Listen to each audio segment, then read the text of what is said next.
fikih ibadah. Karena pembahasan fikih terbagi menjadi dua. Ada fiqhul ibadat, fikih ibadah, yaitu kaitan seorang hamba kepada Allah Azza wa Jal, seperti salat, puasa, zakat, haji.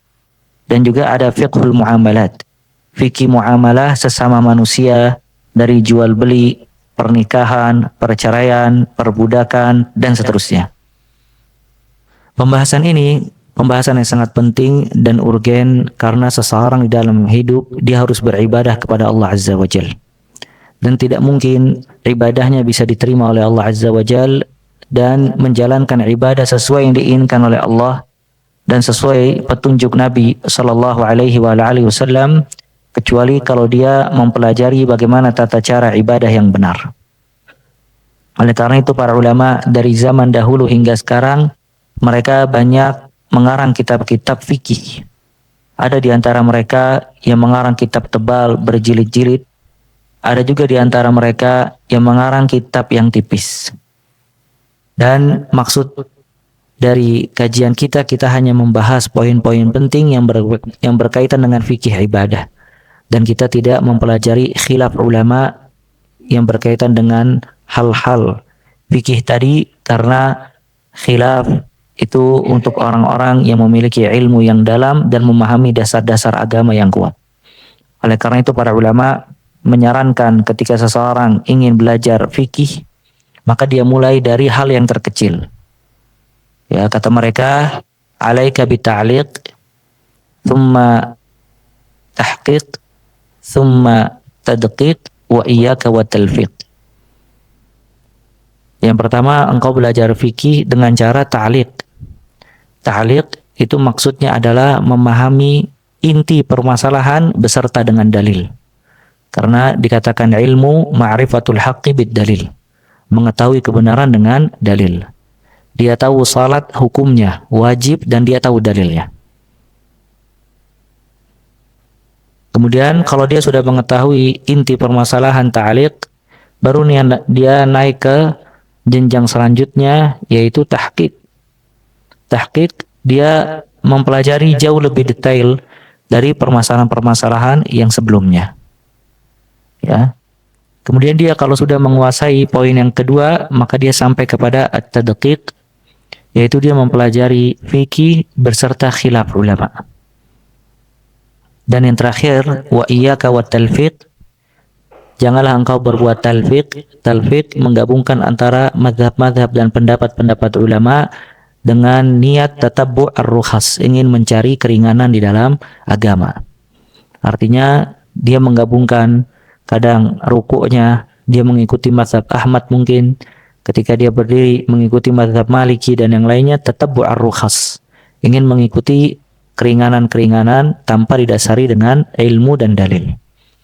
Nah, cuma seseorang paling tidak dia belajar fikih lewat ta'liq. Ta'liq maksudnya mempelajari setiap permasalahan dan mengetahui hukum-hukumnya. Ya, maka itu tujuan kita di dalam meringkas kitab ini, dan kita ringkas secara berkala agar seseorang dapat memahami fikih ibadah sesuai dengan dalil-dalil, dan dia tahu tata caranya sesuai dengan sunnah Nabi Muhammad sallallahu alaihi wasallam. Dan apabila seseorang ketika beribadah kepada Allah Azza wa Jal, dia bangun ibadahnya di atas ilmu syar'i, itu tanda kebaikan. Dia tidak membangun ibadahnya mengikuti nenek moyang atau ikut-ikutan, atau dia membangun ibadahnya di atas kebodohan. Ya, tapi dia membangun ibadahnya sesuai dengan petunjuk Nabi Muhammad sallallahu alaihi wasallam.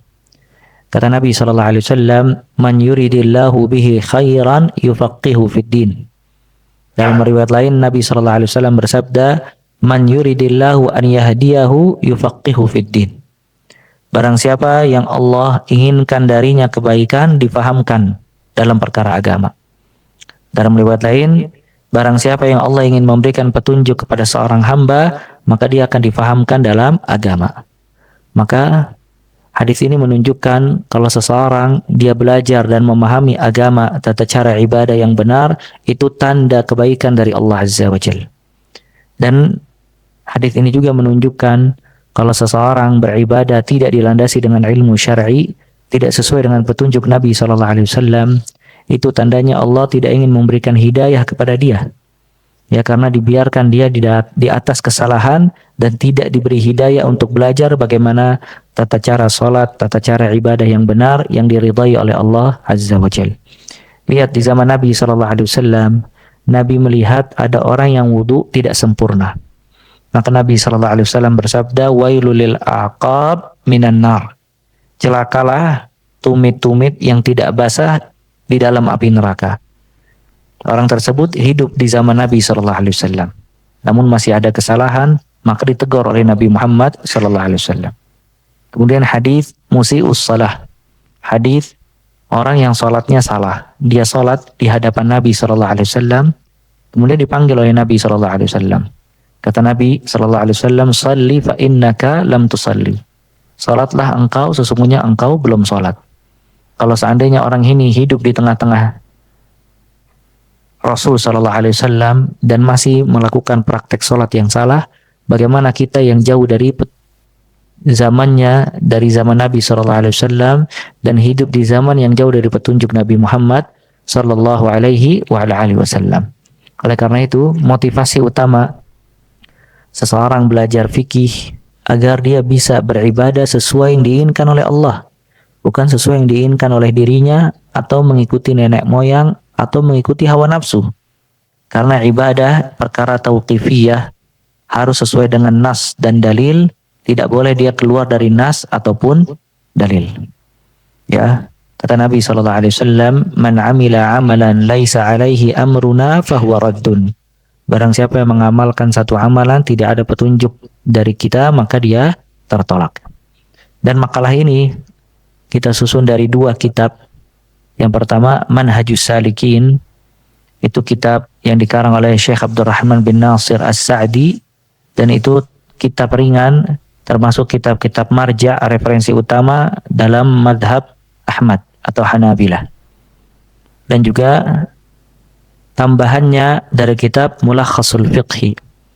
Mulakhasul Fiqhi itu buah karya dari Syekh Saleh bin Fauzan Al-Fauzan hafizahullah ta'ala, ringkasan dari kitab Rawd Al-Murbi' atau Zadul Mustaqni'. Ya. Dan semuanya berjalan sesuai dengan fikih madhab Hanabilah. Karena setiap fikih atau setiap madhab memiliki tertib urutan bab berbeda-beda. Cuman urutan bab yang ada di makalah ini hingga ke depannya itu urutan bab sesuai dengan fikih madhab Hanabilah. Karena fikih madhab Hanabilah itu yang paling sedikit khilafnya dibandingkan madhab-madhab yang lain, dan yang paling kuat merujuk kepada hadis dan sunnah Nabi Sallallahu Alaihi Wasallam. Dan semua kitabnya atau ringkasannya kita ambil dari kitab-kitab muasir, kitab-kitab yang dikarang oleh ulama sekarang, karena lebih mudah untuk dipahami dan lebih simpel dibandingkan kitab-kitab yang sebelum mereka.